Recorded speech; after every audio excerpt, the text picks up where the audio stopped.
वंदे दोस्तों, वाक्षी के समृद्धवाद विजन के अंतर्गत मैं वरुण कुमार आपका हार्दिक अभिनंदन करता हूं।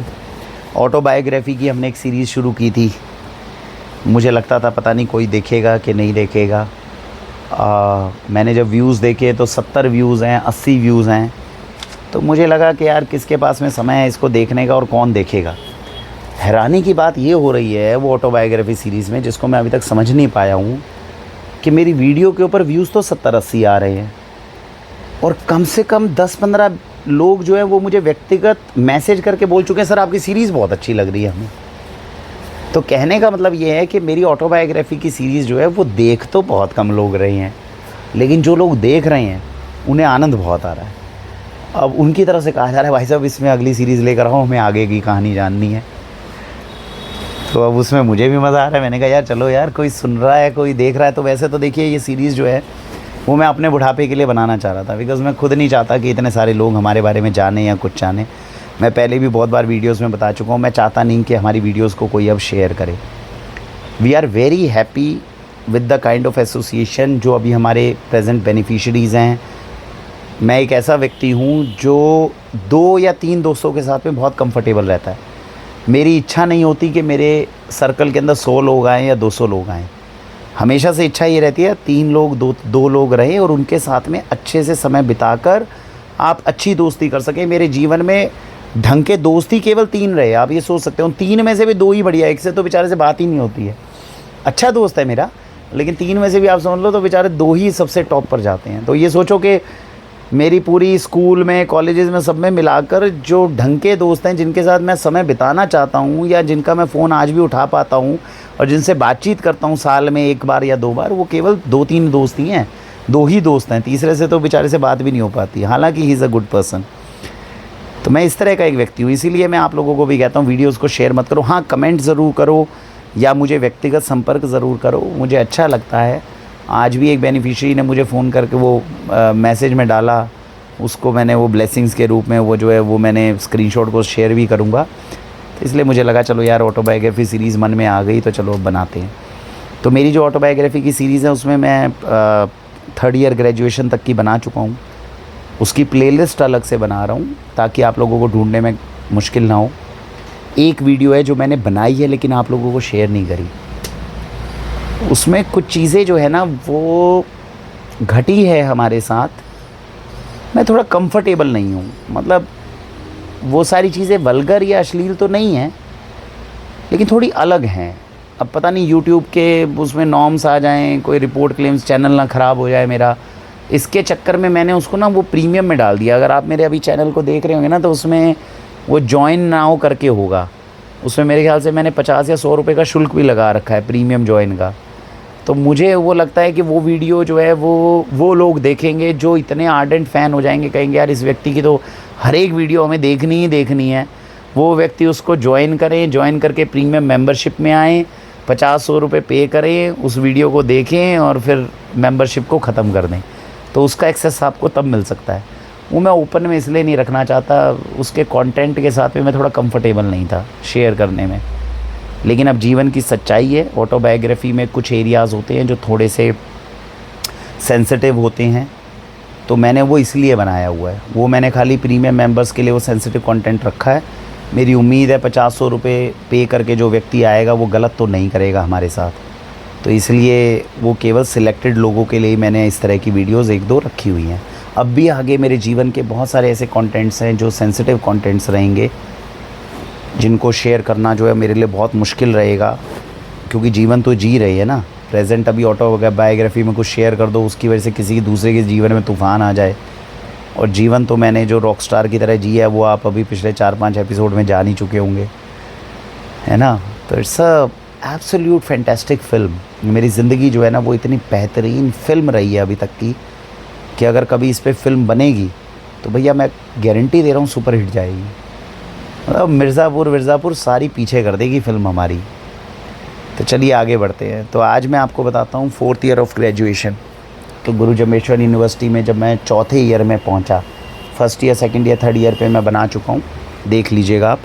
और 4th ईयर में जब मैं पहुँचा तब क्या क्या चीज़ें हुई। तो सबसे पहले जो 4th ईयर था उसमें सबसे बड़ा मेरे ऊपर जो बर्डन था, जिस चीज़ की मैं 4 साल में तैयारी कर रहा था, वो थी मॉडलिंग, एक्टिंग, मुंबई। आपको पता है मैं मुंबई 2 बार विज़िट कर चुका था, जो मैंने पहले की वीडियोस में आपको बताया होगा। इनमें से जो चीज़ मैं बता रहा हूँ और वो आपको नहीं पता होंगी तो कमेंट में मेंशन कर देना। हो सकता है वीडियो बनाते हुए वो किस्सा छूट गया हो, तो मुझे आप बता भी देना कि यार ये किस्सा आपने बताया नहीं है पूरा, तो इसको बताना, तो फिर मैं अगली वीडियो में उसको ले लूँगा, क्योंकि मुझे ध्यान नहीं रहता। तो मुझे कंफर्म करना कि मैंने आपको ये बताया कि सेकंड थर्ड ईयर में बूगी वूगी के अंदर स्टैंडिंग ओफिशिएंट मिला था मुझे। मैं सेकंड थर्ड ईयर में था जब था ग्रेजुएशन में, और जब मैं मुंबई गया था तो बूगी वूगी में जब मैंने पार्टिसिपेट करा था, तो वहाँ के जो ऑडिटर्स थे, जो जजेस थे, उन्होंने मुझे स्टैंडिंग ओफिशिएंट दिया था। वो अलग बात है मुझे बूगी वूगी से कॉल नहीं आया था, लेकिन जो डांस परफॉर्मेंस मैंने वहाँ पे शो करी थी दैट वाज आउटस्टैंडिंग, और वो उस समय के कंटेम्प्रेरीज़ के मुकाबले अलग थी। तो बूगी वूगी अपने लास्ट स्टेज को टच कर रहा था उस समय पे। मैं कब की बात कर रहा हूँ, 2006-2007 की। उसके बाद बूगी वूगी आना बंद हो गया था, लेकिन वो उस समय पे अपनी पीक के ऊपर बूगी वूगी टच कर चुका था। मुझे आज भी याद है, सुबह 3-4, मतलब ये सोचिए मैं सुबह वहाँ पहुँचा था 6-7 बजे, और उससे पहले इतनी बड़ी लाइन लगी थी। ऑडिशन शुरू होना है हमारा 9-10 बजे, तो सोचो सुबह 6-7 बजे मैं पहुँचा हूँ तो इतनी लंबी लाइन के अंदर खड़ा हूँ, लोग खड़े हैं ऑडिशन के लिए और सब है। तो उस वक्त मैंने ऑडिशन दिया था, और आप सोच सकते हैं कि अगर जजेस स्टैंडिंग ओफिशिएंट दे रहे हैं आपको, तो भाई दम तो था बंदे में। तो तब तक मुझे 4th ईयर ऑफ ग्रेजुएशन जब तक मैं आया था, तब तक मेरे पास में 4 सपोर्टिव फैक्टर्स थे why I could be a great star, a great actor. मैं एक बेहतरीन फिल्म स्टार बन सकता था। पहली चीज़ कि यूनिवर्सिटी के अंदर 3 साल के अंदर मैं अपनी स्टेजेस के ऊपर, चाहे वो मिमिक्री हो, चाहे वो स्किट्स हों जो ड्रामा हो, और चाहे मेरा डांस हो, इन तीनों के अंदर I been able to prove myself कि भैया ये बंदे में क्लास है। तो एक एक्टर बनने के लिए आपको क्या चाहिए? आपको एक्टिंग आनी चाहिए। आपको 30 से 35 एक्टर्स की तो मैं मिमिक्री बहुत बेहतरीन कर लेता था, और मिमिक्री के साथ साथ में उस समय पे आपने देखा होगा जो, क्योंकि ये स्टैंड अप कॉमेडी तो अब आई है, पहले जब आपने देखा होगा शेखर सुमन का एक एपिसोड आता था ना, मूवर्स एंड शेकर्स, जो उस समय के लोग होंगे वो जानते होंगे, देखिएगा क्लास। तो मूवर्स एंड शेकर्स में शेखर सुमन करते क्या थे, वो मिमिक्री करते हुए स्टैंड अप कॉमेडी करते थे फॉर 5 और 10 मिनट्स, राइट।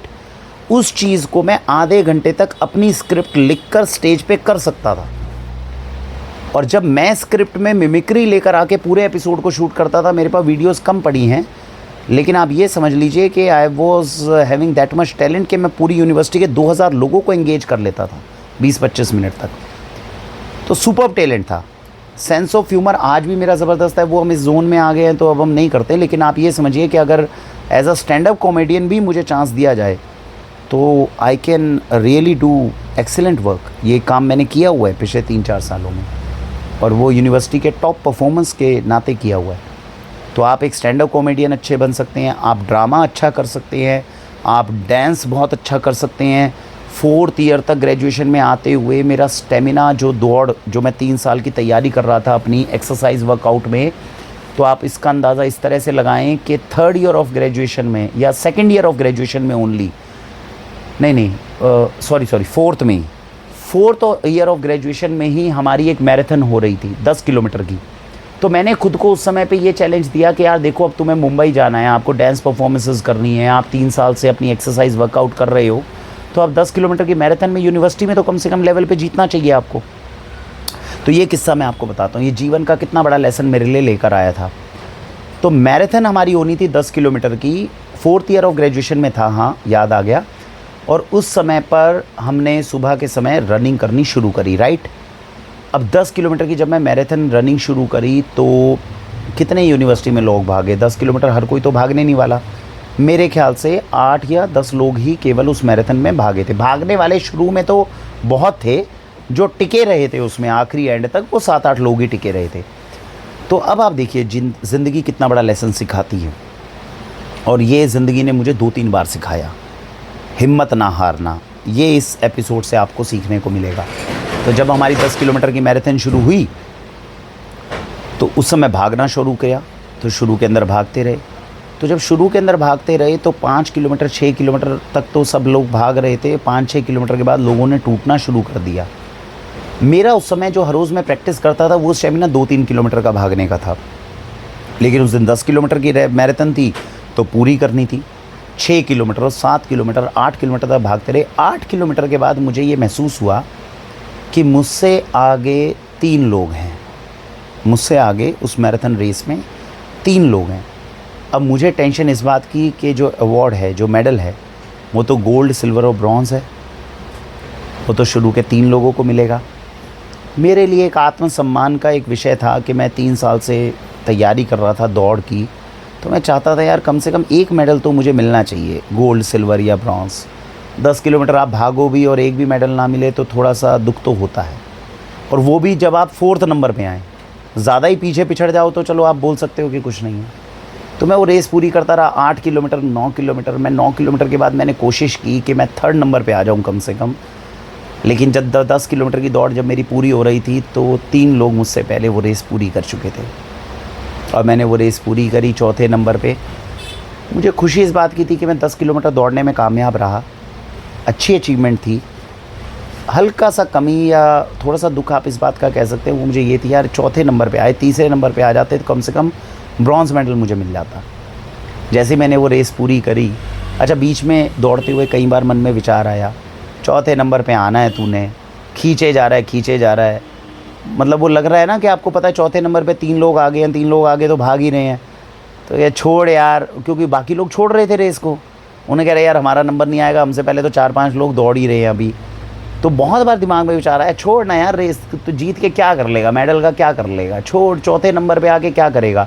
और 8वें-9वें किलोमीटर के बाद तो और महसूस हो रहा था, क्योंकि उस समय पे भागने का दम भी नहीं होता। आपको लग रहा है तीसरे वाला तो रेस पूरी कर रहा है, और तीसरे वाले में और मेरे वाले में गैप भी बहुत था।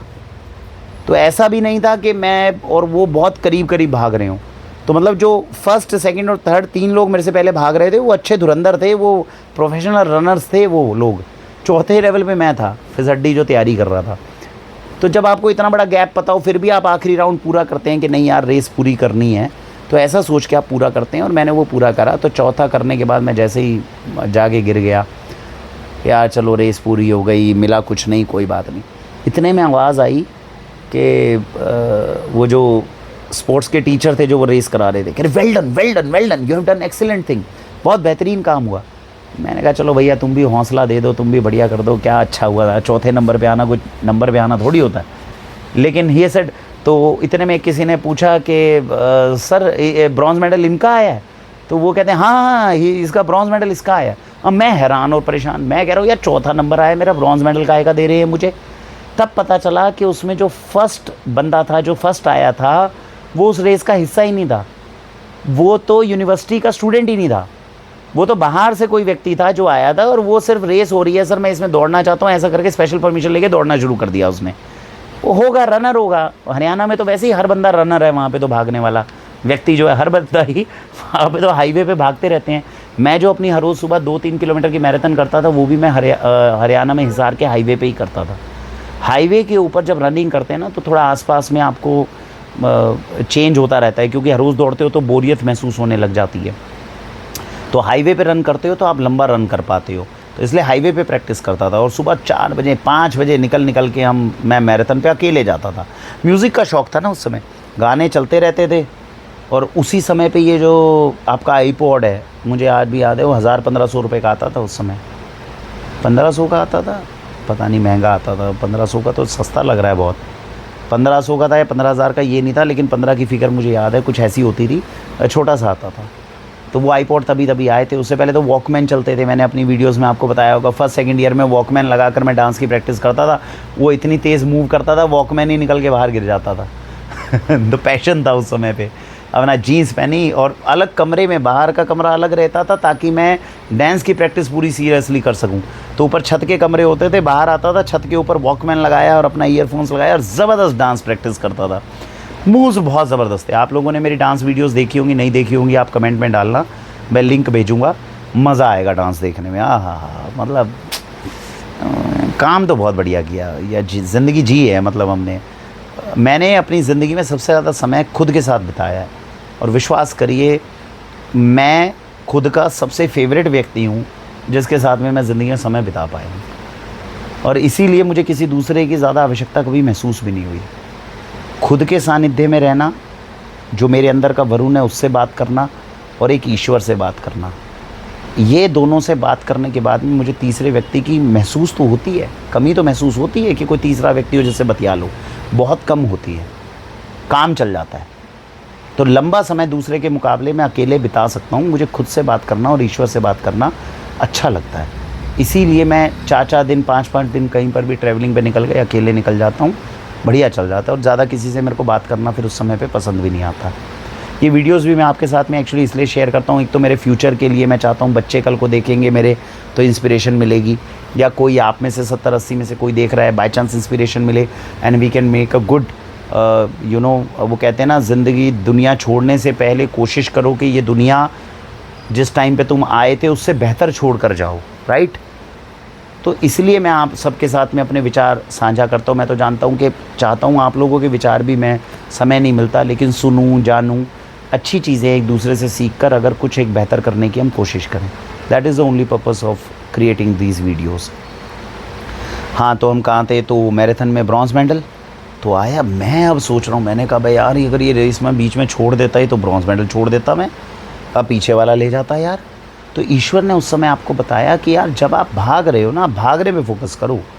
मुझे सिल्वर मेडल मिलेगा, मुझे ब्रॉन्ज़ मेडल मिलेगा, मुझे ये मिलेगा, यू डोंट नो कि पीछे क्या कहानी लिखी जा रही है आपकी। तो ये खूबसूरत बात थी जो ईश्वर ने मुझे समझाई थी। And this was the second time जब मैं सोच रहा था कि मुझे रिवॉर्ड नहीं मिलेगा और मुझे रिवॉर्ड मिल गया, तो खुशी हुई। अब ब्रॉन्ज़ मेडल जीत गए। तो आपकी क्लास में फार्मास्यूटिकल में तो भागने वाला अकेला ही मैं ही था। 10 भाई पूरी यूनिवर्सिटी से भागे ही 8-10 लोग थे, 12 लोग थे। तो पूरी यूनिवर्सिटी में जब 8-10-12 हैं तो मेरे वाले डिपार्टमेंट में जो फार्मास्यूटिकल का डिपार्टमेंट है उसमें तो मैं अकेला 10 किलोमीटर का था। और मैं क्लास में गया, पूरी क्लास हैरान। अब ये मोटा, क्योंकि वज़न मेरा अच्छा था, मैं एक्सरसाइज बहुत करता था लेकिन खाता पीता भी दबा के था। मेरा वज़न जा रहा था उस समय पे मेरे ख्याल 88 से 90 केजी, और मैंने 3 साल जिम में एक्सरसाइज सब करा, मेरा वज़न कम नहीं हुआ, बॉडी सही हो गई, फिट हो गई, स्टेमिना बढ़ गया, हर चीज़ हो गई। 10 किलोमीटर की मैराथन जीत गया, वज़न मेरा 88 से 90। अब पूरी क्लास हैरान।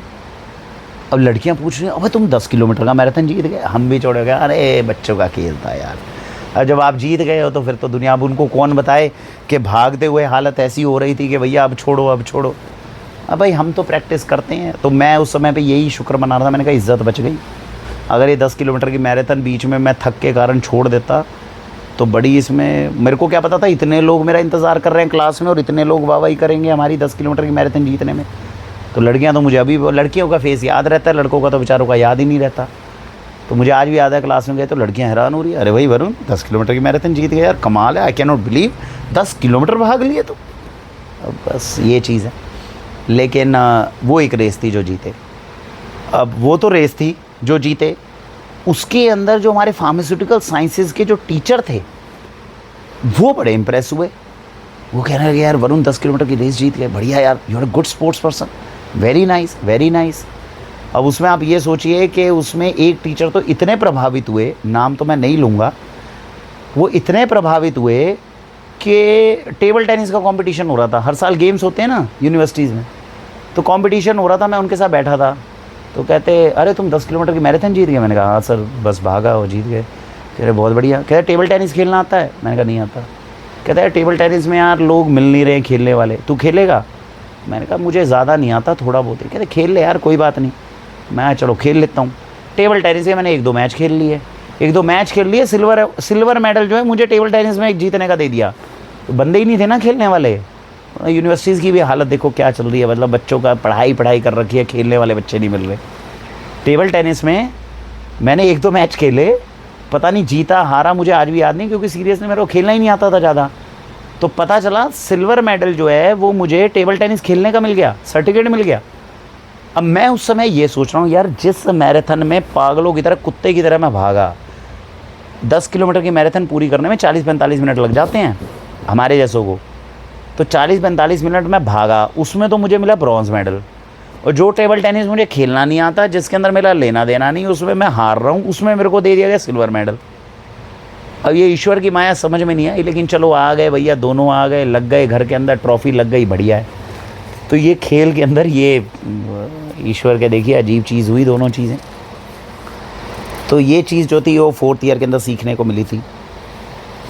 मैराथन की जब मैं तैयारी कर रहा था, हर रोज़ दौड़ पे निकलता था, तो अकेले समय बिताना वो सबसे टफ़ होता है। वहाँ से मुझे सीखने को मिला था एक स्पोर्ट्स पर्सन का जो जीवन है ये कितना स्ट्रेसफुल हो सकता है। बाहर कमरे में अकेला रहता था, जीवन बहुत एन्जॉयबल था। मेरी दिनचर्या मैं आप लोगों को शेयर करता हूँ। 3rd या 4th ईयर में था, अकेले रहना मुझे पसंद था, खुद के साथ समय बिताना बहुत अच्छा था। तो होता क्या था, सुबह आप उठे, सुबह मैं जैसे 3-4 बजे उठा, उठने के बाद आपने अपना जो थोड़ा बहुत पानी वगैरह पिया, कुछ न्यूट्रिशियस चीज़ बादाम ड्राई फ्रूट्स वगैरह खाए और आप दौड़ पे निकल गए। हाईवे की दौड़ पे आप 2-2.5 घंटे आपने दौड़ लगाई। लगाने के बाद में आप वापस आए या आप सुबह जिम चले गए 5 से 7। उस टाइम पे मैं पैटर्न जो फॉलो करता था, जो आज भी मैं सजेस्ट करता हूँ, एक दिन मैं जिम करता था सुबह और एक दिन मैं सुबह दौड़ लगाता था और तीसरे दिन मैं रेस्ट करता था। तो ये पैटर्न यूजुअली मैं फॉलो करता था, खासकर 3rd या 4th ईयर में। और उससे मुझे सहायता बहुत मिली, उससे मुझे स्ट्रेंथ भी बहुत मिली, स्टेमिना भी बहुत मिला, पावर भी बॉडी में बहुत मिली और रेस्ट करता था मैं। और व्यक्तिगत रूप से मैंने महसूस किया कि एक्सरसाइज का कितना बड़ा रोल है, न्यूट्रिशन का कितना बड़ा रोल है। ज़बरदस्त टेस्टोस्टेरोन डेवलपमेंट होती थी। तो मतलब आप ये सोचिए कि अब ये भी वीडियो जो है वो हमें प्रीमियम में डालनी पड़ जाएगी। चलो थोड़ा बहुत पार्ट है मैं बता दूं, लेकिन मैं उस समय के टाइम पे आपको बता रहा हूँ कि इतनी ज़बरदस्त पावर और इतनी ज़बरदस्त एनर्जी थी शरीर के अंदर कि I use to masturbate for 6 to 7 times in a single day, in a single strength. मतलब 5-6 घंटे के अंदर अंदर आप ये सोचिए। और मेरे को हैरानी होती थी जब लोग बोलते थे कि यार हम हफ्ते में 2-3 बार मैस्टरबेट करते हैं। मैंने कहा 3 बार 2 बार मैस्टरबेट हफ्ते में करते हो यार तुम, यहाँ दिन के अंदर 6-6 7-7 बार कर देते हैं। तो हार्मोन जो आपका स्प्लर्ज था वो इतना ज़्यादा था, ताकत इतनी ज़बरदस्त थी। जिस दिन आप रेस्ट कर रहे हो, क्योंकि अगले दिन आपको 10 किलोमीटर की मैराथन दोबारा भागनी है, तो ज़बरदस्त आपको पता चलता है कि बॉडी के अंदर पावर। उस समय पे मैंने महसूस की थी कि एक्सरसाइज जो है जवानी के अंदर वो आपके शरीर को कितना बिल्ड कर सकती है। और ये जो लोग बोलते हैं ना, मैं आप लोगों को इसको बता भी दूं कि भैया जो लोग बोलते हैं कि जवानी में आपने मैस्टरबेट बहुत ज़्यादा किया इसलिए आपके शरीर में कमज़ोरी आ गई, भैया ज़बरदस्ती मैस्टरबेट करोगे। इट्स अ लेसन जो इस समय के जवान लोगों को सीखना चाहिए, खासकर लड़कों को। आप ज़बरदस्ती पॉर्न देखोगे, ज़बरदस्ती मैस्टरबेट करोगे, आपका शरीर गिरेगा।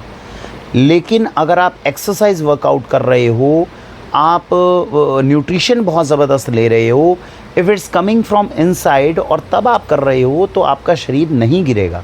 I am a single example. आज मेरी 40 ईयर्स की एज हो गई है, not even a single disease is there. Body में पावर आज भी ज़बरदस्त है और I am living a blissful life. तो it's not a bad thing to do. लेकिन आप ज़बरदस्ती मत करिए, आप समझ रहे हैं।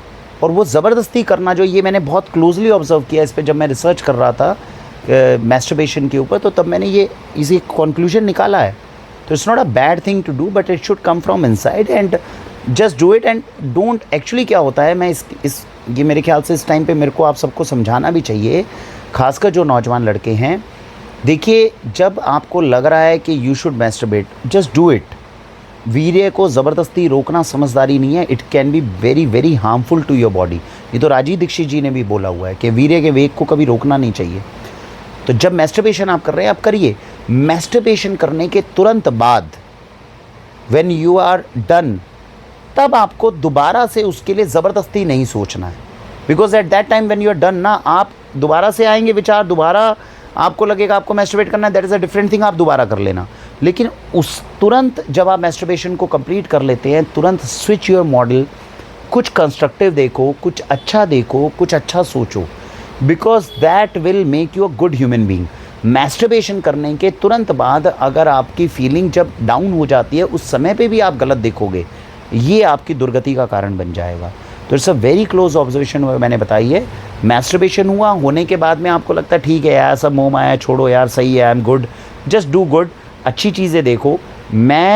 आप ये समझिए कि 2 फिल्म्स एक साथ चलती थी, आप समझ रहे हैं, रामायण चल रही है या कोई अच्छी मूवी चल रही है एंड साथ में पॉर्न मूवी अलग चल रही है। So when you are getting a search, तो आप पॉर्न देख रहे हो, पॉर्न देखने के बाद में व्हेन यू आर डन, तो आप इमीडिएटली स्विच करता था मैं रामायण पे। उस समय पे मैं ये नहीं सोचता था अरे यार होली ग्रंथ है, अरे भाई I am getting the lesson, it's a good thing, I should watch, you are done. फिर आपको आधे घंटे के बाद में दोबारा आप सर्च महसूस हुआ, यू आर स्विचिंग दिस। तो मुझे लगता है कि आज 99.9% युवा जो है वो उसे देख रहा है, बट उसको गाइड करने वाला कोई है नहीं। It's an absolutely normal thing.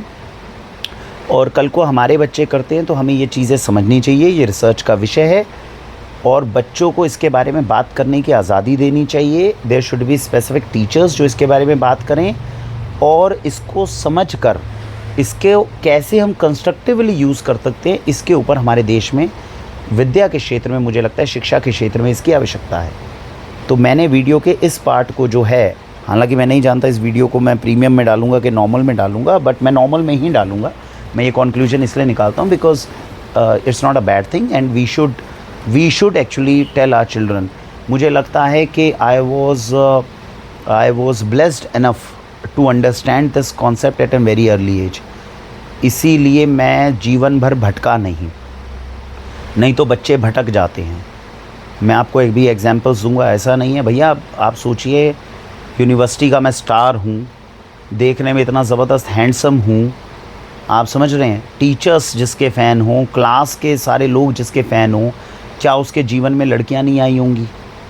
लेकिन एक चीज़ जो हमारी सबसे बड़ी अचीवमेंट रही, मेरी 21 गर्लफ्रेंड्स के आसपास रही हैं, जिसमें से एक्चुअल रिलेशनशिप में मैं जिनके रहा दैट वाज 9 and 10। लेकिन उसके बावजूद आप ये समझ सकते हैं कि उन 10 की या 11 लड़कियों में से एक भी लड़की ऐसी नहीं है जो हम पे धोखेबाजी का इल्ज़ाम लगा सके, जो हमें एक गलत आदमी समझें, जो हमें एक मतलब सोचें एक ऐसा व्यक्ति है। ब्रेकअप्स हुए लेकिन ब्रेकअप लड़की ने किए, मजबूरी में किए, आप समझ रहे हैं, वो जाना नहीं चाहती, उसको जाना पड़ रहा है, सर्कमस्टेंसेस ऐसे बन रहे हैं and she is still saying that you are a good human being, I want to spend time with you but we can not, right. तो आप जीवन जियो तो ऐसे जियो कि अगर कोई व्यक्ति आपसे छूट भी रहा है, अलग भी हो रहा है, take an example of Krishna ji and Radha ji ना, तो दे स्पेंड टाइम टुगेदर, उनको डिपार्ट होना पड़ा, अलग होना पड़ा, but still they are associated. तो आज आप ये सोचिए कि मेरी जो 10-11 गर्लफ्रेंड्स हैं, they are living a very cool and calm and a good life. आज हम उन्हें डिस्टर्ब नहीं करते, वो हमें डिस्टर्ब नहीं करते, लेकिन किसी टाइम पे we have spend a lot of time together और सोचा इस तरह की चीज़ें। तो मेरी अच्छी चीज़ ये रही कि मैं जीवन में भटक नहीं पाया, उसके अंदर ईश्वर का सानिध्य हमेशा रहा, उसने मुझे ज्ञान दिया और मैं अपनी एज से ऊपर जाकर चीज़ों को सोच पा रहा था और समझ पा रहा था। और अब जीवन के एक ऐसे रियल में मैं एंटर कर रहा हूँ जहाँ पर जो चीज़ें मैं, वो तो क्या शुरू से भी चल रहा है, क्योंकि जब मैं यूनिवर्सिटी के टाइम पे था तब भी जो सोच मेरी थी, जो विज़न मेरा था, जो दिमाग में रिसर्च करने की जो आदत थी, वो दूसरों को समझ में नहीं आती थी, जिन चीज़ों के ऊपर मैं काम कर रहा था। आज भी ऐसा ही हो रहा है। आज आप सबकी सेवा के लिए जो ये सारा हम ऑर्गेनिक फूड्स में रिसर्च कर रहे हैं, जब मैं आपको बताता हूँ कि मैं भारत में सर्वश्रेष्ठ चीज़ें आपको दे रहा हूँ, तो उसमें घमंड की बात नहीं है, लेकिन ये चीज़ मुझे खुद पे गर्व की एहसास कराती है कि यार this is what I am meant for. अगर मैं किसी क्षेत्र में काम कर रहा हूँ तो मुझे कुछ अलग करना है, कुछ नया करना है, और मुझे संतुष्टि है कि मैं इस चीज़ को करने में कामयाब हो रहा हूँ, राइट। तो ये उस समय की मैंने आपको बताया। तो ये सेकंड सबसे बड़ा इंपॉर्टेंट लेसन था जो ईश्वर ने मुझे सिखाया। अब आप कहेंगे सेकंड लेसन था ब्रॉन्ज़ मेडल का जो आपने जीता, इस तरह का फर्स्ट लेसन क्या था? मैं शैमेक डावर के बारे में मैंने आपको बताया क्या पहली वीडियोस में? नहीं बताया होगा तो फिर कमेंट में मेंशन करना, मैं आपको शैमेक डावर वाला पूरा एपिसोड बताऊंगा। तो मैं हिसार से दिल्ली उस समय जाया करता था 3rd ईयर में जब मैं था। तो मुझे 3rd ईयर में ये लगता था कि यार मेरे को मूवीज़ में जाना है, आगे जाना है। तो पता चला भैया आप कुएँ के मेंढक ना बन जाओ। तो हिसार के अंदर मैं कुएँ का मेंढक ही तो था। तो हिसार के अंदर तो आप यूनिवर्सिटी में परफॉर्म कर रहे हो, आप यूनिवर्सिटी के टॉप स्कोरर्स हो, सबसे बेस्ट डांस परफॉर्म कर रहे हो, लोग आपको पसंद कर रहे हैं। पता चला आप मुंबई गए, वहाँ जाके आपको पता चला रही ये तो छोटे टाउन के अंदर परफॉर्म कर रहा था, बाहर तो इसकी कोई कदर ही नहीं है। तो मैं नहीं चाहता था मुझे 4 साल के बाद में ऐसा शौक लगे। तो फिर मैंने सर्च किया 3rd ईयर में, मैंने कहा यार इंडिया का सबसे बेस्ट डांस इंस्टीट्यूट कौन सा है? वो बूगी वूगी वगैरह में जाते हुए ये पता भी चल गया था उस समय पे। शाहिद जो है अपना, क्या नाम है इसका, शाहिद एक्टर है ना अपना, तो ये भी वहीं से सीखा हुआ था। तो मैंने कहा यार चलो दिल्ली में जाके खुद को एक्सप्लोर करते हैं, देखते हैं कि दिल्ली के लेवल के हिसाब से हम डांस को वहाँ तक लेके जा सकते हैं कि नहीं। तो मैंने दिल्ली के अंदर शैमेक डावर की डांस क्लासेस ज्वाइन करी थी, जो सैटरडे और संडे हर हफ्ते होती थी। तो मैं हिसार से फ्राइडे की रात को चलता था, मेरी मौसी जी का घर था इधर दिल्ली के अंदर, वहाँ आता था फ्राइडे की शाम को, Saturday Sunday dance classes join करता था और संडे को वापस जाता था और मंडे से दोबारा से अपनी यूनिवर्सिटी में अपीयर होता था। खूबसूरत बात ये थी थर्ड ईयर के अंदर कि मेरे जो टीचर्स थे, क्योंकि सैटरडे की आप जो बंक मारोगे उसमें क्या होगा, तो मेरे टीचर्स जो थे वो मुझे सैटरडे को सपोर्ट करते थे। तो मतलब कि उन्हें पता होता था कि ये सैटरडे को जो है शैमक डावर की डांस क्लासेस में गया हुआ। मैंने शायद पहली वीडियो में भी बताया था, एक टीचर तो इतने बढ़िया थे मेरे, अब नाम मैं किसी टीचर का नहीं बताऊंगा तो उनमें तो एक टीचर तो इतने बढ़िया थे, ईश्वर उनकी आत्मा को शांति दे, बहुत बेहतरीन टीचर थे। और उनका ये कहना था, वो एक दिन मुझे कह रहे थे, एक दिन क्या हुआ, मैंने सैटरडे की बंक कर ली, क्योंकि सैटरडे संडे मैं तो शैमक डावर डांस क्लास में जाता था। एक दिन सैटरडे को संडे को मैं गया नहीं, तो मैं यूनिवर्सिटी में आराम कर रहा था। और मैंने कहा भाई टीचर तो प्रेजेंस लगा ही देते हैं मेरी, सैटरडे को मैं जाऊँ या ना जाऊँ कोई दिक्कत तो होने नहीं वाली, पास तो मैं हो ही जाऊँगा। तो मैं यूनिवर्सिटी में आराम करने लग गया। उनके पास खबर पहुंच गई कि वरुण आज दिल्ली तो गया नहीं है, वरुण तो आज यूनिवर्सिटी में रेस्ट कर रहा है। तो वो जब मंडे ट्यूसडे को मुझे मिले तो उन्होंने कहा, तुम हिसार में नहीं हो और क्लास में नहीं आ पाओ तो सही है, तुम हिसार में हो, कुछ नहीं कर रहे हो और क्लास में नहीं आओ, ये सही नहीं है। और भैया वो इतने प्यार से उन्होंने बोला था और इतने अंदाज़ में बोला था, मुझे आज भी उनकी शक्ल और वो अंदाज़ याद है।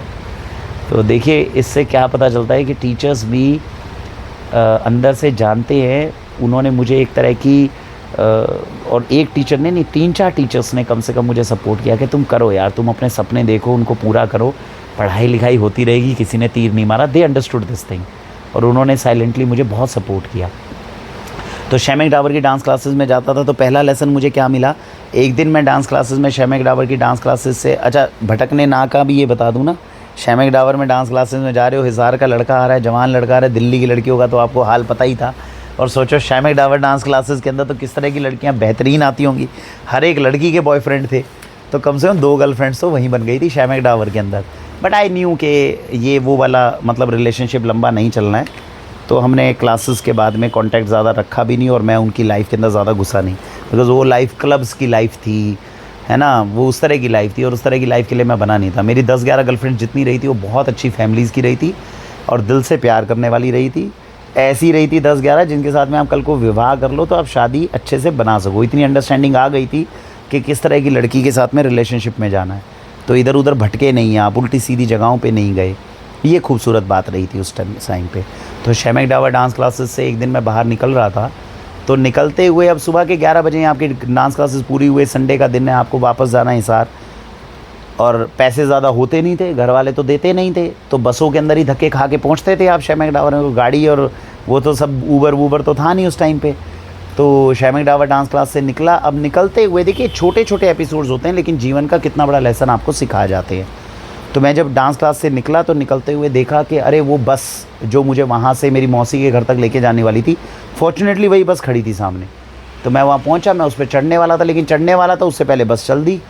अब बस चल दी तो आपके पास 2 ऑप्शन है, या तो आप बस के पीछे भागोगे या आप दूसरी बस का वेट करोगे। अब मन में एक विचार आया, भाग ले यार, भाग के पकड़ ले इसको, जल्दी पहुँच जाएगा घर। और दूसरा आया, नहीं यार आराम कर यार, आ जाएगी दूसरी बस 15-20 मिनट में, 25 मिनट में उसमें जाएंगे। तो उस बस के पीछे जो था मैं भागा, मैंने कहा नहीं इसी बस को पकड़ते हैं। अब जब मैं भागा तो मुझे ये लग रहा था, क्योंकि आप स्पोर्ट्स पसंद थे ना, आप रनिंग करते थे तो जोश भी था, तो मुझे लगा यार इस बस को तो मैं भाग के पकड़ूंगा। मैं भाग रहा हूँ उसके पीछे, 100 मीटर तक मैं भागा, तेज़ भागा, लेकिन बस ने पिकअप कर लिया और बस मेरे से तेज़ चल गई, बस को मैं पकड़ नहीं पाया। 100 मीटर के बाद आया, नहीं यार इस बस को नहीं पकड़ पाऊंगा, और मैं रुक गया।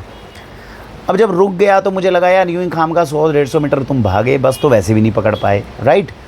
लेकिन अब देखिए ईश्वर आपको लेसन कैसे सिखाता है। वो बस जब भागी तेज़ और जैसे ही मैं रुका तो तुरंत आगे उस बस के आगे रेड सिग्नल आ गया, जिसके बारे में मुझे नहीं पता था। वो रेड लाइट जो है वो रेड हो जाएगी तुरंत, तो वो रेड हो गई, वो रेड हो गई तो वो बस रुक गई। अब आप 100-150 मीटर भागे थे, अब 100 मीटर और रह गए, बस तो रुक गई। फिर मैं 100 मीटर भागा और मैंने बस को पकड़ लिया। तो ईश्वर ने मन के अंदर और दिमाग के अंदर क्या विचार दिया कि अगर आप किसी चीज़ के पीछे भाग रहे हो तो आपको वो मिलने के चांसेस होते हैं, यू वुड नेवर नो कि वो आपको कैसे मिलेगी। अब आप रिलेट कर पाए? तो जो सेकंड वाला जो मेरा इंस्टेंस मैंने आपको मैराथन वाला 10 किलोमीटर का बताया है, वो सेकंड बारी था जब ईश्वर ने मुझे सिग्नल दिया, बेटा संघर्ष करना मत छोड़ना, तुम भागो, तुम मेहनत करो, वो चीज़ तुम्हें मिलेगी कि नहीं मिलेगी वो चिंता मत करो, वो मेरा तरीका है कि मैं उसे कैसे मिलवाऊँगा। तो मैराथन वाले केस में भी देखो, मैं उम्मीद नहीं कर रहा था कि ब्रॉन्ज़ मिलेगा, फिर भी मिल गया। टेबल टेनिस तो छोड़ दो, वो तो फ्रॉड गिरी थी। और दूसरे में जो शैमेक डाबर वाली बस थी, वहाँ से मैंने पहला लेसन सीखा था जो मुझे ब्रॉन्ज़ मेडल के अंदर भी प्रेरित कर रहा था और मैं जीता। तो सीखने की बात ये है जो हमें बच्चों को सिखानी है, आप ये एपिसोड सिखा सकते हैं। और उसमें ये है कि बेटा पढ़ाई करो। कई बार लगता है कि हम अचीव नहीं कर पाएंगे, अरे तुम उसकी चिंता क्यों करते हो, तुम बस पढ़ाई करो। जो जर्नी है ना उसका आनंद लेने की कोशिश करो। अभी मैं आपको आगे बताऊंगा जब मैं पर्वतों पे ट्रैकिंग, अभी तो ये कुछ भी ऑटोबायोग्राफीज़ नहीं है जो मैं चैप्टर्स आपको बता रहा हूँ, अभी तो आप देखना आगे जब मैं जॉब के दौरान आपको अपनी ट्रैकिंग के एक्सपीरियंसेस बताऊंगा, जो पर्वतों के ऊपर मैं गया हूँ, कहाँ कहाँ गया हूँ, मज़ा आ जाएगा आपको स्पिरिचुअल जर्नी में, मज़ा आ जाएगा। जो लोग ये ऑटोबायोग्राफी देख रहे हैं और अब मुझे अच्छा लग रहा है कि आप लोगों को पसंद भी आ रही है, तो आनंद लो, आप आगे आगे चलते रहो। अब जब स्पिरिचुअल जर्नी पे आप जाओगे ना, तब आपको मैं ऐसी ऐसी चीज़ें बताऊंगा जो देश में मुझे नहीं लगता अभी तक किसी ने एक्सप्लोर करी है या देखी है और समझी है उस तरीके से और शेयर करी होगी किसी के साथ। तो ये मैंने आपको ब्रॉन्ज़ मेडल वाला किस्सा बताया 4th ईयर का। 3rd ईयर के अंदर एक और एपिसोड मुझे याद आता है जो मैंने आपके साथ अभी तक साझा नहीं किया, जो मैं आपको साझा करता हूँ आज। वो था मेरी सीडीज़ बनाने का मामला। तो बेसिकली क्या था, जब 3rd ईयर में मैंने आपको बताया होगा कि मैं मुंबई गया था।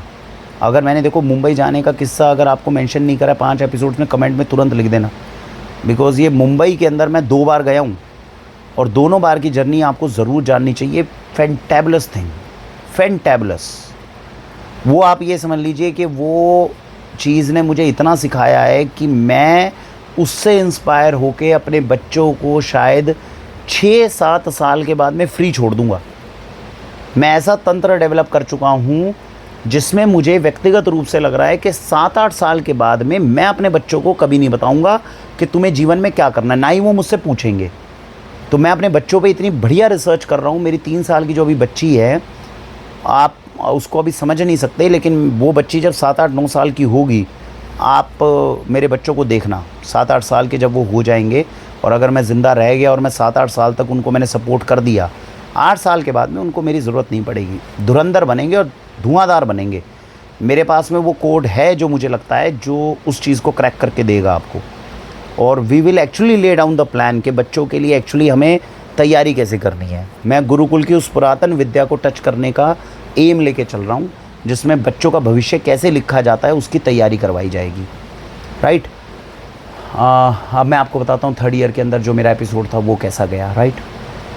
वीडियो लंबी हो जाती है, अब रात के 9:30 पौने 10 बज रहे हैं, जाना तो घर था। ये एपिसोड बता के फिर जाता हूँ। काफ़ी सारी चीज़ें हैं जो रह गई हैं एपिसोड्स में, कहीं कल भूल ना जाऊँ, तो कोशिश करता हूँ चलो जल्दी जल्दी कवर करने की। तो क्या हुआ था 3rd ईयर के अंदर जब मैं मुंबई जाना था। मुंबई जाना है आपको, मेरे सारे स्कूल के ट्रिप वाले कहाँ जा रहे थे, अहमदाबाद इंटर्नशिप के लिए। तो मौसम क्या थे, मैं अहमदाबाद में इंटर्नशिप में जाके क्या करूँगा, मेरा फार्मास्यूटिकल से लेना नहीं देना नहीं, मेरे को एग्ज़ाम क्लियर करना और जाके बनना है एक्टर। तो जब सब लोग 1 महीना अहमदाबाद जा रहे हैं हिसार से, तो घर वालों को क्या बोला जाएगा कि अहमदाबाद छुट्टियों में मैं इस बार घर नहीं आ रहा। तो मैं कहाँ जा रहा हूँ, मैं 10 दिन के लिए अहमदाबाद जा रहा हूँ, पैसे दो। तो घर वालों से पैसे मंगवाए गए, सब लोगों ने मंगवाए। फ़र्क सिर्फ इतना था कि क्लास के जितने लोग थे वो इसलिए मंगवा रहे थे कि उन्हें अहमदाबाद जाना है इंटर्नशिप में, फार्मास्यूटिकल की कंपनी विज़िट करने जाना है। मुझे उसमें कोई इंटरेस्ट नहीं था, मैं उस पैसे से मुंबई घूमने जाने वाला था। राइट। तो ये प्लान था।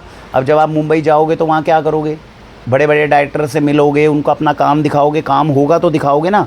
तो काम कैसे दिखाओगे, तो 3 साल पहले ही यूनिवर्सिटीज़ के अंदर रिकॉर्डिंग्स पे ध्यान दे दिया गया था। ये प्लानिंग 1st ईयर से चल रही थी कि जितनी मेरी डांस परफॉर्मेंसेस रहे उनको हमें संरक्षित करके रखना है, ताकि 3rd-4th ईयर में जब मैं मुंबई जाऊंगा तो मैं लोगों को अपना काम दिखा सकूं कि मैंने स्टेज पे किस तरह का काम किया है। उस समय पे कोई वीडियो रिकॉर्डिंग्स तो होती नहीं थी, उस समय पे वो फ़ोन नहीं थे कि ये जैसे आज हम वीडियो बना देते हैं और यूट्यूब पे डाल देते हैं, ये सब मामला नहीं था उस समय पे। यूट्यूब वगैरह कुछ नहीं था, मैं 2005-6 की बात कर रहा हूँ। तो उस समय पे तो स्टेज पे जो आपकी वीडियो रिकॉर्ड हो गई और वो सीडीज़ होती थी, सीडी प्लेयर में डलती थी। तो अब मामला ये कि भैया आपको अपना एक पोर्टफोलियो बनवाना है और एक आपको अपनी सीडीज़ रिकॉर्ड करनी है। अब जो सीडीज़ रिकॉर्ड करनी है तो भैया वो कहाँ होगी, वो प्रोडक्शन हाउस में सीडी रिकॉर्ड होगी। आप समझ रहे हो भाई, डांस की तो और मिमिक्री की तो आपको मिल गई, जो क्लिप्स थी, लेकिन जो आप अपनी एक्टिंग और ड्रामा दिखाना चाहते हो वो स्टेज पे कैप्चर नहीं हुआ था। तो आप रियलिस्टिक ड्रामा जो अपना दिखाना चाहते हो लोगों को, एक्टर्स को, डायरेक्टर्स को कैसे दिखाओगे कि आप एज एन एक्टर क्या प्रूव कर सकते हो। तो 3 साल से क्या हो रहा था, मेरे पास में जिस कमरे में मैं रहता था बाहर, वहाँ पे समझिए पूरी की पूरी इतनी बड़ी मोटी फाइल थी, पुरानी जितनी फिल्में हैं, आप समझ, जितेंद्र की क्या, धर्मेंद्र जी की क्या, इतनी फिल्में देखी गई, सन्नी देओल की क्या, शाहरुख खान की क्या, हर एक के एक्टिंग के स्टाइल को, दिलीप कुमार की क्या, इन सब की फिल्म्स देखकर इनके स्टाइल को समझने की और एक्टिंग को घर में बैठ के जितनी समझने की कोशिश हो सकती है उसको समझने की कोशिश की गई थी 3 साल में। अब आपको वो सारे सीन इनैक्ट करके डायरेक्टर को दिखाने हैं कि देखो ये सीन दिलीप कुमार साहब ने किया है, अमिताभ बच्चन ने किया है, उसने शाहरुख खान ने किया है, तो ये काम मैं कैसे कर सकता हूँ, राइट। आपको अपने अंदर का वो इमोशन दिखाना था और मिमिक्री आप कर ही चुके थे। तो ये सारी चीज़ रिकॉर्ड कहाँ पे हो, ये रिकॉर्ड होगी प्रोडक्शन हाउस में।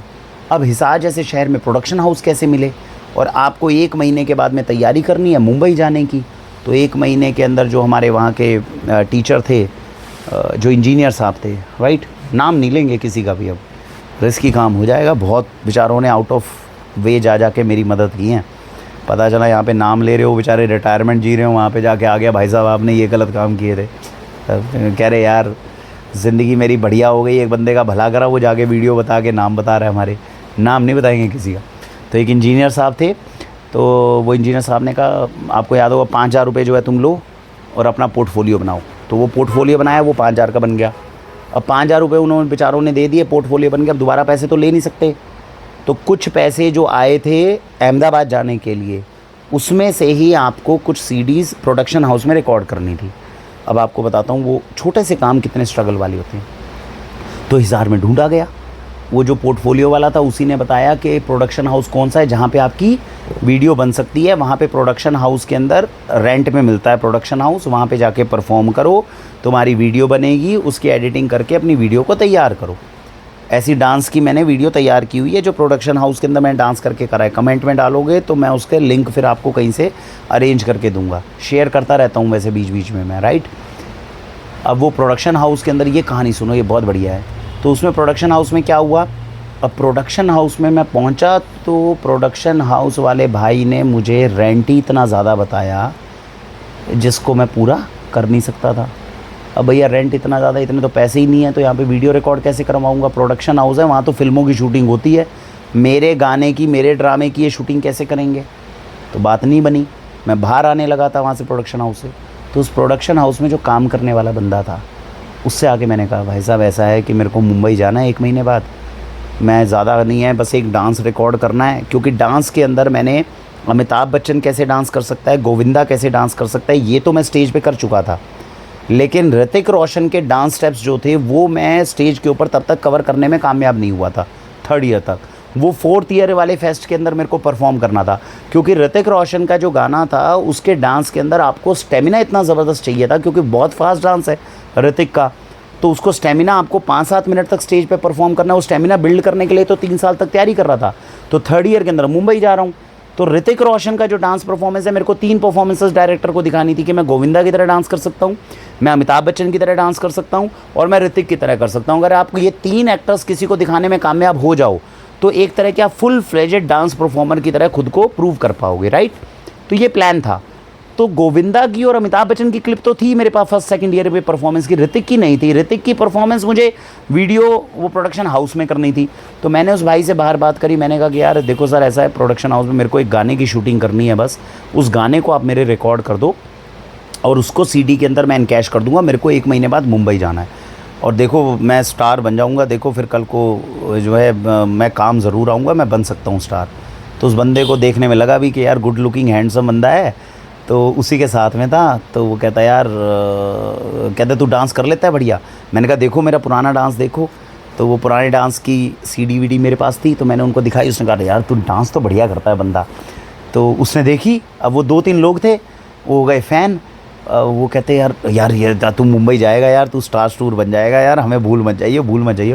मैंने कहा नहीं भूलूंगा यार, लेकिन कैसे शूट हो सकता है वो मदद करा दो। कहते देख मालिक जब तक बैठे हैं तब तक तो शूट हो नहीं सकता।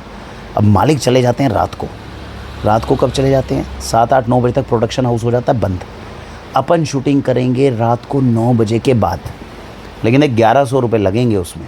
हम रात भर जाग के तेरी शूटिंग करवा के तेरे को फाइनल कर देंगे, लेकिन कोई 1100-1200 रुपये उस समय पे लगेंगे। मैंने कहा डन, हो जाएगा। तो अब प्लान क्या हुआ, मालिक प्रोडक्शन हाउस बंद करके जाएगा, मालिक के बाद कर्मचारी जिनके पास चाबी है वो उस प्रोडक्शन हाउस को खोल लेंगे, खोलने के बाद मेरी शूटिंग कौन करेंगे? वो कर्मचारी करेंगे। अब वो कर्मचारियों को कैमरा भी नहीं ढंग से पकड़ना आता उनमें से एडिटिंग तो छोड़ ही दो, प्रोडक्शन में जब फिल्म बनती है तो फिल्म में पहले कैमरा शूटिंग करती है और उसके बाद जो शूटिंग की क्लिप्स होती है उनको एडिटिंग भी करनी होती है। तो वो एडिटर तो बंदा वो सुबह रहता है, उसके साथ तो सेटिंग हुई नहीं। अब वो बंदे जो है वो कह रहे हैं यार हमें तो खाली बस प्रोडक्शन हाउस का ये खोलना आता है, कैमरे को ऑन करना आता है, इससे ज़्यादा आता नहीं। उस कैमरे में देखना भी नहीं आता था उनको ढंग से, शायद उसमें से एक लड़के को आता था। और वहाँ लगे हुए प्रोडक्शन हाउस में 3 कैमरा 3 एंगल के, और 3 एंगल से रिकॉर्डिंग होती है। तो मैंने कहा यार कुछ जुगाड़ करो, कुछ पता करो यार ये कैसे होता है। उन्होंने कहा हाँ ठीक है। उन्होंने खोल के थोड़ा बहुत तिगड़मबाजी करी हल्की, तो उनको समझ में आ गया हाँ कैमरे से ऐसे रिकॉर्डिंग होती है। हमने 1-2 क्लिप्स रिकॉर्ड करी और रिकॉर्ड करके हम उसको निकाल भी सकते हैं। तो ये चीज़ फाइनल हो गई। तो अब क्या कर रहे हैं हमने प्लान करा। अब ये हर रोज़ रात को तो हो नहीं सकता, 1-2 रातों को ही होगा। तो वो रात को जो है हमने सारी प्लानिंग कर ली। अब रात को 7-8 बजे जो उसके प्रोडक्शन हाउस के मालिक थे वो चले गए, पीछे वो 1-2 लोग थे, नाम भी मुझे याद नहीं है। तो उन्होंने खोला, उन्होंने कहा आजा आजा चल अब शूटिंग शुरू करते हैं। अब पीछे से गाना बजे और गाने की शूटिंग करें। अब क्या होता है, स्टेज के ऊपर तो आप एक रिदम के अंदर डांस कर लेते हो, लेकिन जब आप प्रोडक्शन हाउस में करते हो तो उसमें एंगल का ध्यान रखना पड़ता है। अब मैं डांस करूं, मेरा डांस ऋतिक रोशन का डांस है, वो इतना फास्ट डांस है कि वो आउट ऑफ एंगल हो जाए। अब मुझे तो इस बात की समझ नहीं है ना, और उनको भी समझ नहीं है, वो कोई डायरेक्टर थोड़ी है बेचारे। तो वो कैमरे के अंदर कोशिश कर रहे हैं, वो कह रहे हैं यार तेरे ऊपर कैमरा ही नहीं सेट हो पा रहा। वो ये कह रहे हैं कि भाई अब मैं तेरे ऊपर कैमरा ऐसे सेट करता हूँ, तो डांस मूव करता है तो उधर चला जाता है, वो कैमरा कैसे घुमाऊँ उसको, वो तो फिल्म ख़राब हो जाएगी, वो रिदम में नहीं आ पा रही। तो उन्होंने क्या करा, वो 2 कैमरे ऑन करे। तो उन्होंने कहा भाई देख कैमरा ऐसे ही रहेगा, 2 कैमरे में हम तुझे 2 कैमरे की क्लिपिंग दे देंगे, तो तेरे को चाहिए होगा एक एडिटर बाद में।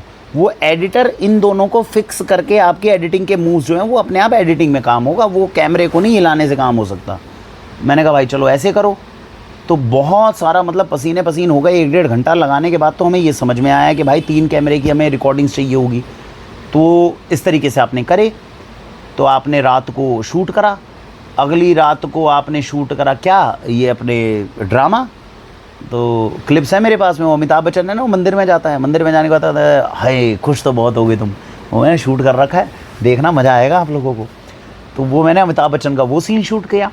फिर देवदास का मैंने ये वाला शूट करा। उस समय पे देवदास फिल्म के अंदर शाहरुख खान बहुत पॉपुलर हो रहा था, है ना, वो पारो वाला जो सीन है वो भी मैंने शूट कर रखा है।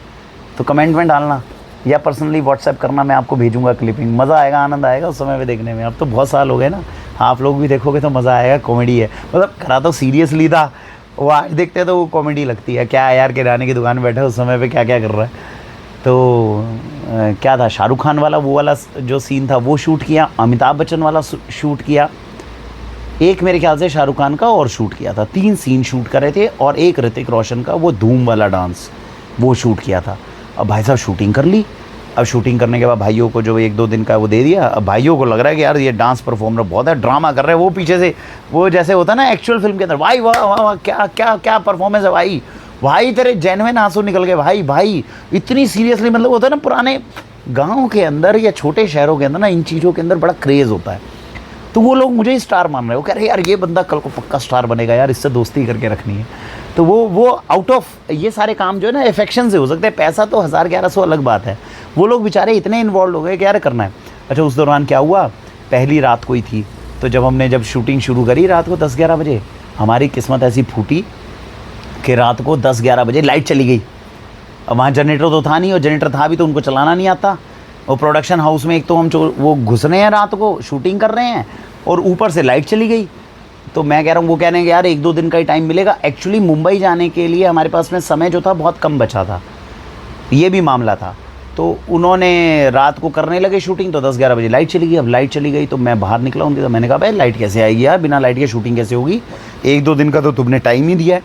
और मुझे एग्जैक्टली याद नहीं है, लेकिन वो जो टाइम था ना, वो टाइम बहुत ज़्यादा मतलब ऐसा क्रूशियल था कि एक दिन उस समय पे मतलब ज़रूरी था।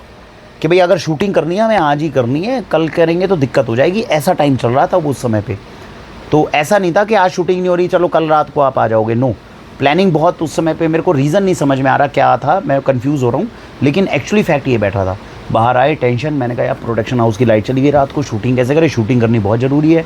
तो मैंने उनसे पूछा, अब वो दोनों तो मस्त बोल रहे हैं जिन्होंने खोला है प्रोडक्शन हाउस, कह रहे लाइट चली गई भाई, हम क्या कर सकते हैं, लाइट आएगी तो तेरे को शूट कर देंगे, नहीं होती तो भाई जैसे जयराम जी की, हमें तो बैठने के पैसे मिल रहे हैं 1000-1100 रुपये, हमें तो तू पैसे दे दियो बस।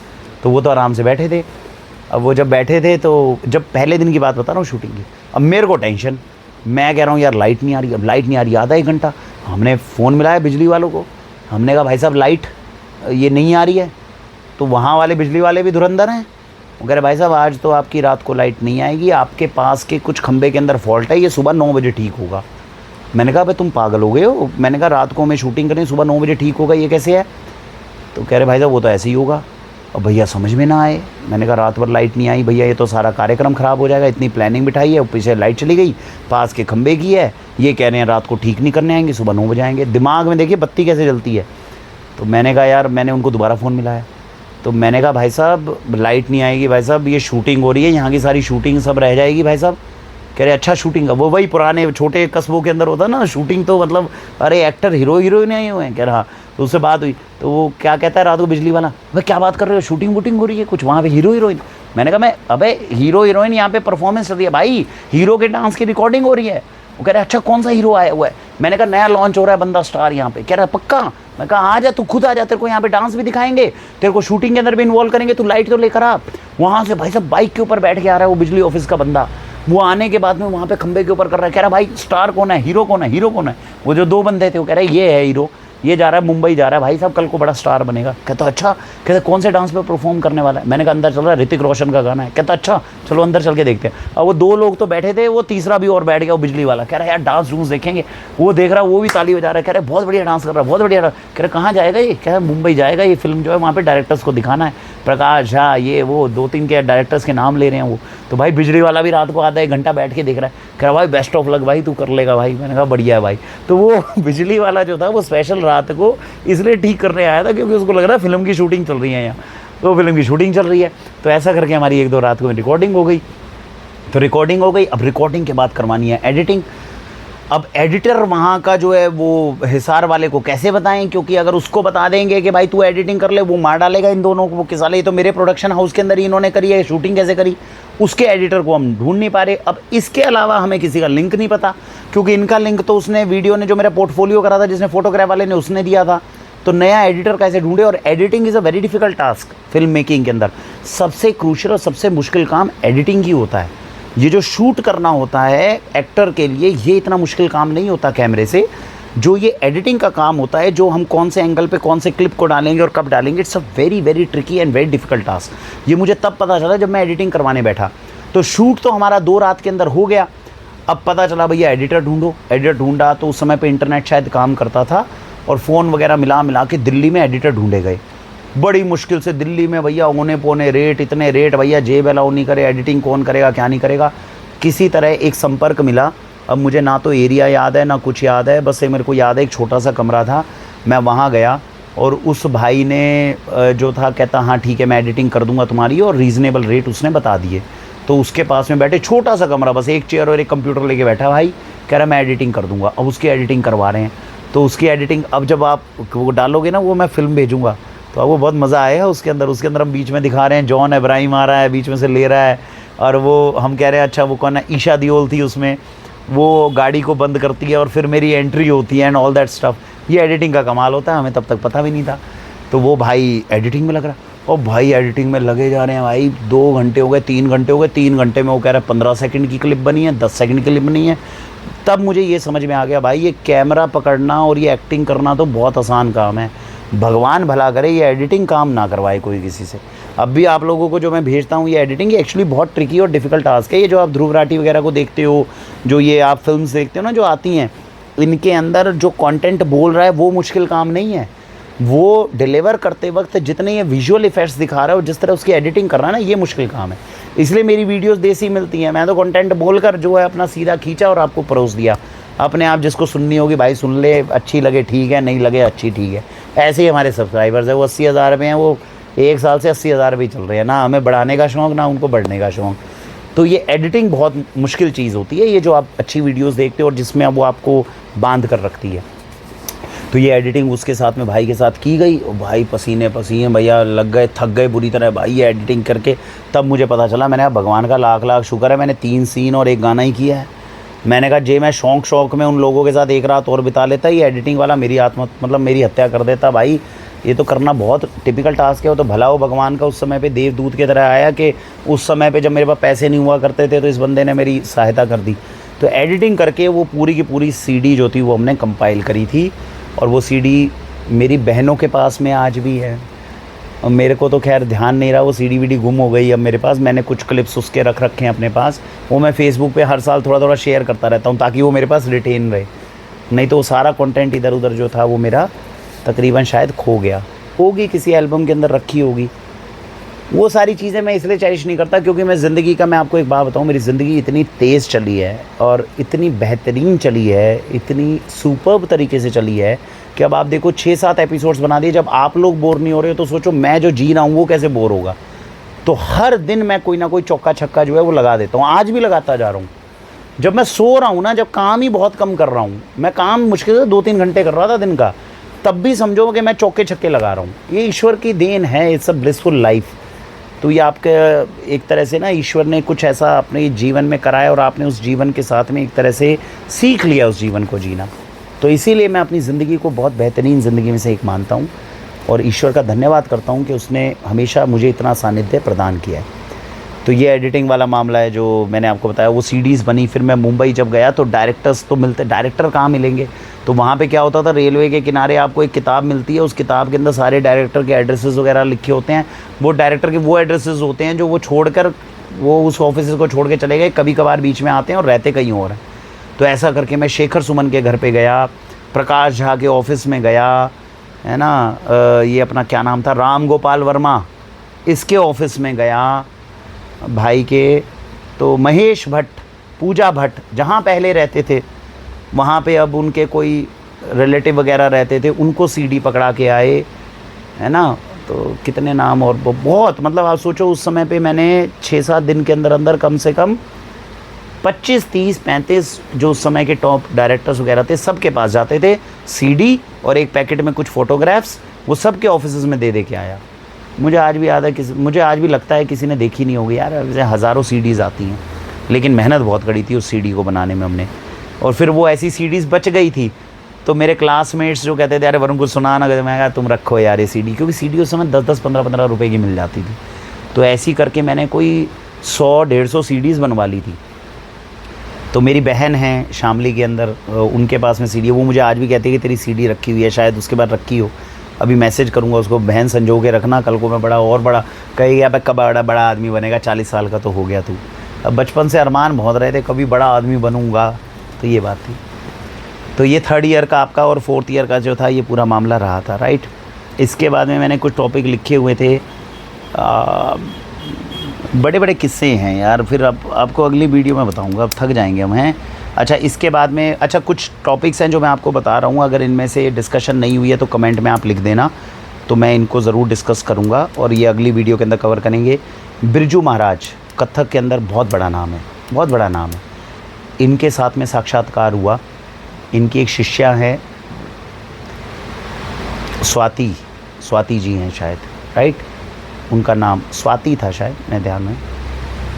उनका किस्सा मैंने आप लोगों को सुनाया कि नहीं, जिन लोगों ने 5-6 एपिसोड्स देख लिए हों वो ज़रूर बताना अगर मैं बता चुका हूं, क्योंकि दोबारा 1-1.5 घंटे की भैया वीडियो भेजने का, देखने का मेरे अंदर दम नहीं है। आप लोग देख रहे होंगे तो आप लोगों को ध्यान होगा।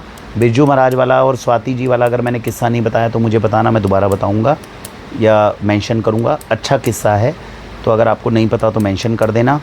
अगर मैंने किसी वीडियो में पहले नहीं बताया हुआ तो दोबारा रिपीटेड करा देंगे तो बोर हो जाएंगे लोग, दूसरों को भी बेचारों को सहन करना है हमें, ठीक है। उसके बाद में बूगी वूगी वाला मैंने बताया, वो मैंने आपको दोबारा शायद बता ही दिया, नहीं पूरा नहीं बताया।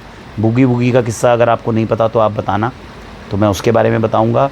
मुंबई विज़िट मैंने आपको बता दी जो मैंने 2000 रुपये में करी। शैमेक डावर डांस क्लासेस के बारे में मैंने बता दिया।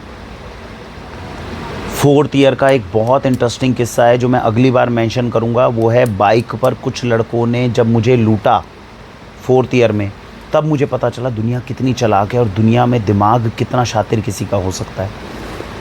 देखो, काम तो मैंने भी बहुत बड़े बड़े करे हैं और अच्छा खासा दुनिया का उल्लू भी बनाया है। और मतलब ये है कि जब हमारे साथ में किसी ने गलत किया है तो मैंने उसको अच्छे खासे तरीके से ठिकाने लगाया है।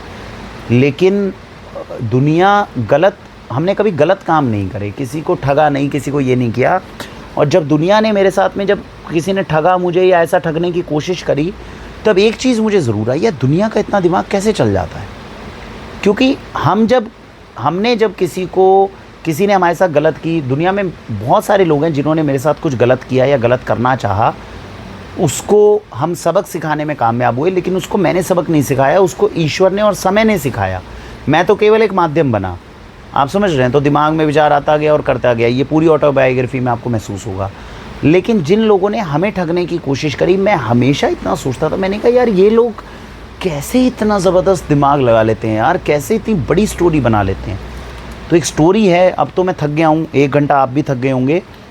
तो बाइक के ऊपर 3 लड़के थे जो 4th ईयर के अंदर मेरे साथ में मतलब जुड़े थे। मैं उनकी कहानी आपको ज़रूर सुनाऊंगा और आपको समझ में आएगा कि हिसार में 20-22 साल के लड़कों का दिमाग इतना तेज़ कैसे चल सकता है। 2 चीज़ें हुई थी हमारी यूनिवर्सिटी में। एक लड़का जो प्यार में पागल था, वो लड़की की गर्दन काट कर और उस गर्दन को ऐसे हाथ में लेकर यूनिवर्सिटी के अंदर एंटर कर रहा था। आप सोचिए वो दीवानापन जो है हमने उस लड़के का देखा था, जिसको पुलिस ने उस समय पे गिरफ़्तार किया होगा। आप सोचिए कितनी दिलेरी लगी होगी। यहाँ मुर्गा नहीं काटा जाए किसी से, और लड़की की गर्दन काट कर, लड़की की गर्दन को हाथ में लेकर, मतलब यार किस जगह से हम लोग आए हैं।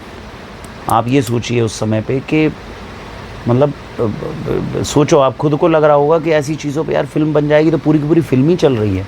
तो यूनिवर्सिटी में एग्जैक्टली एक लड़का ये कर चुका था, जिसके बाद हमारी यूनिवर्सिटी को एक्शन लेना पड़ा था कि आपकी यूनिवर्सिटी के अंदर without showing your Aadhaar card और समथिंग आप एंटर नहीं कर सकते।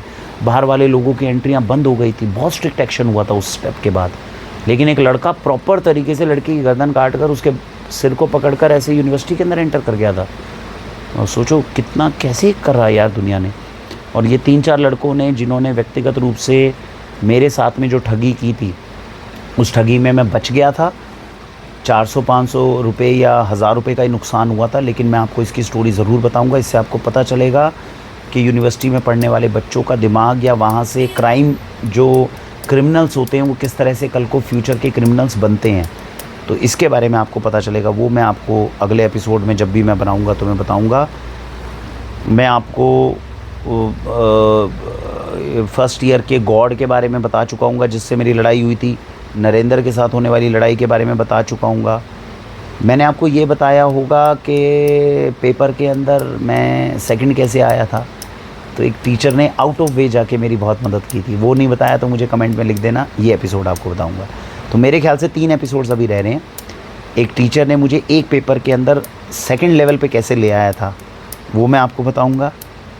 एक जो है रह गया 3 बच्चों ने जो बाइक पे जो मेरे साथ ठगी की थी, वो मैं आपको बताऊंगा। और बिरजू महाराज और का अगर एपिसोड आपको नहीं बताया तो वो आप मुझे मेंशन करोगे तो मैं बताऊंगा। नहीं तो दो टॉपिक्स आज वाले रह गए, वो अगली वाली हम एपिसोड के अंदर डिस्कस करेंगे, ठीक है। बाइक पे लड़कों वाले, और जो मैं एक एग्ज़ाम के अंदर सेकंड कैसे आया। तो ये 2 चीज़ें जो है ये हमें पता चलेंगी, ठीक है। चलिए, इसी के साथ भारत वंदे मातरम।